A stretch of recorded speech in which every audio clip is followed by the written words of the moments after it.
13వ అధ్యాయము. ఆ దినమందు యేసు ఇంట నుండి వెళ్లి సముద్ర తీరమున కూర్చుండెను. బహు జనసమూహములు తన యొద్దకు కూడి వచ్చినందున ఆయన దోణి ఎక్కి కూర్చుండెను. ఆ జనులందరూ దరిని నిలిచియుండగా ఆయన వారిని చూచి చాలా సంగతులను ఉపమాన రీతిగా చెప్పెను. ఎట్లనగా, ఇదిగో విత్తువాడు విత్తుటకు బయలు వెళ్ళెను. వాడు విత్తుచుండగా కొన్ని విత్తనములు త్రోవ ప్రక్కను పడెను. పక్షులు వచ్చి వాటిని మ్రింగివేసెను. కొన్ని చాలా మన్నులేని రాతి నేలను పడెను.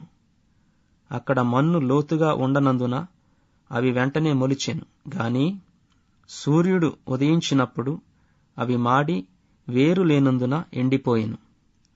కొన్ని ముండ్ల పొదలలో పడెను. ముండ్ల పొదలు ఎదిగి వాటిని అణిచివేసెను. కొన్ని మంచి నేలను పడి ఒకటి 100 ఒకటి 60 ఒకటి 30 ఫలించెను. చెవులు గలవాడు వినుగాక అని చెప్పెను.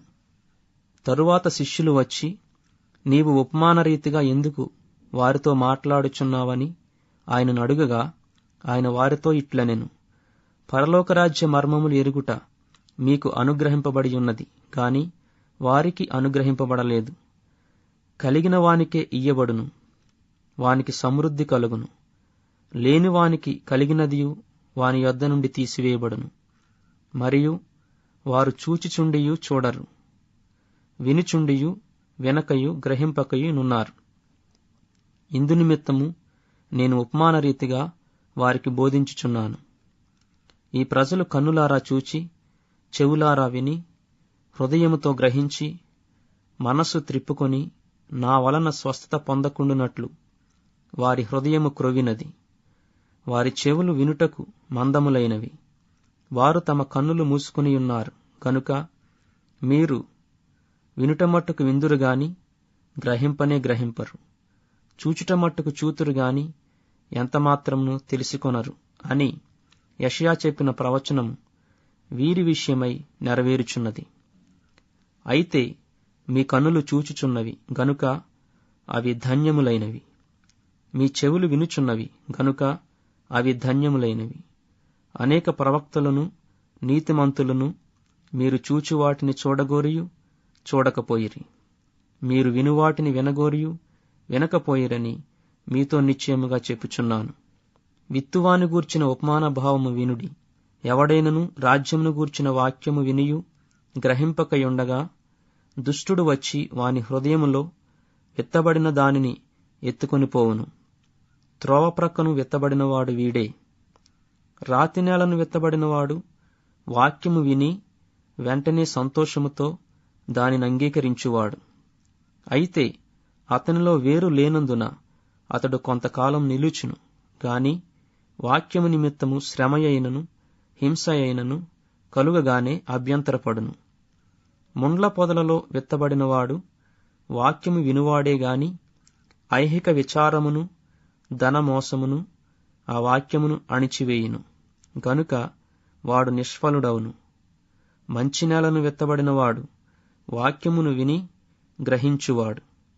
అట్టివారు సఫలులై ఒకడు 100 ఒకడు 60 ఒకడు 30 ఫలించునెను. ఆయన మరియొక ఉపమానము వారితో చెప్పెను.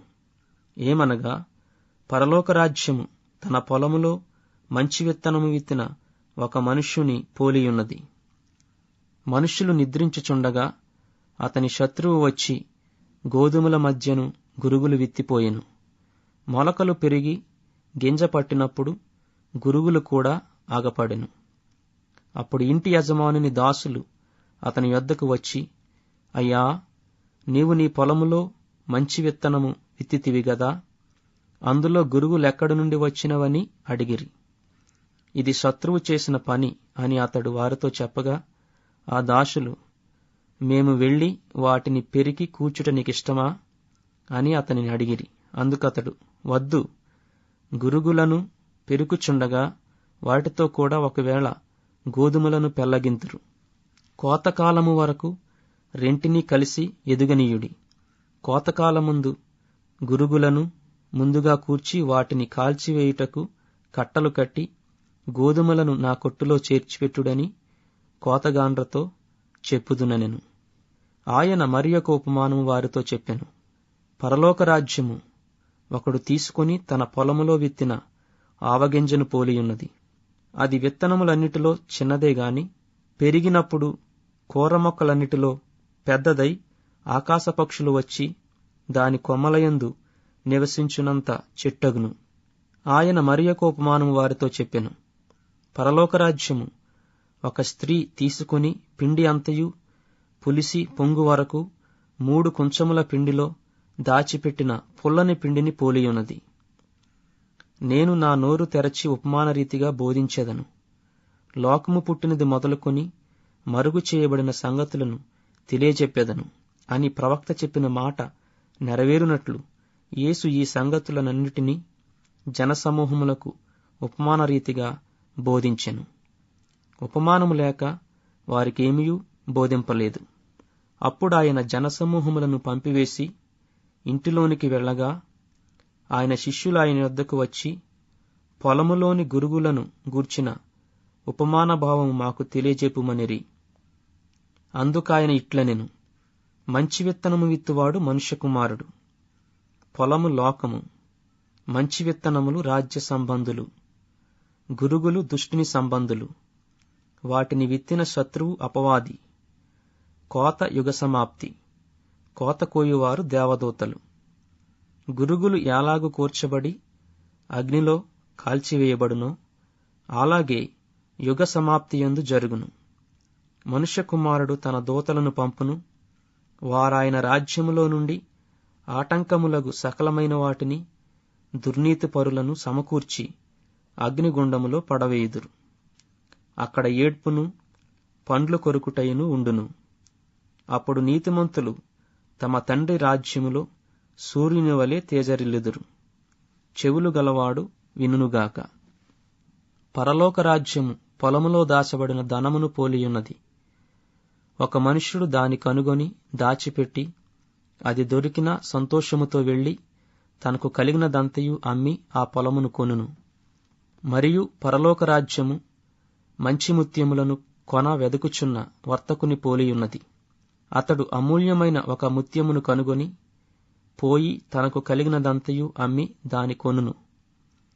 మరియు పరలోక రాజ్యము సముద్రములో వేయబడి నానావిధములైన చేపలను పట్టిన వలను పోలియున్నది.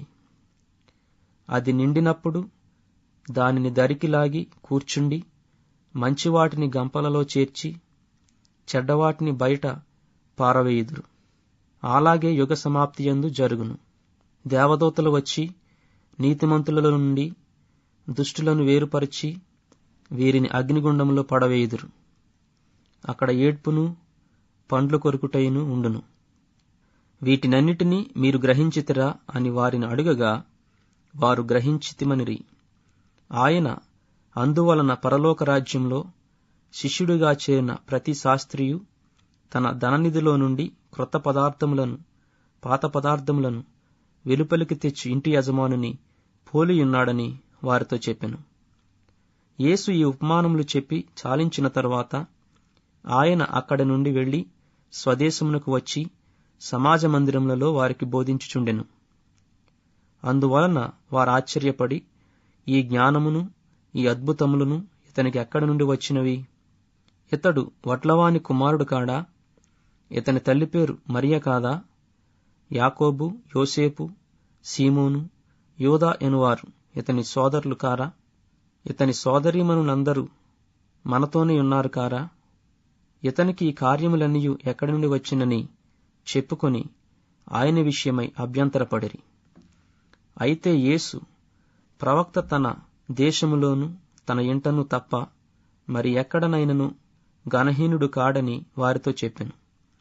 వారి అవిశ్వాసమును బట్టి ఆయన అక్కడ అనేకమైన అద్భుతములు చేయలేదు.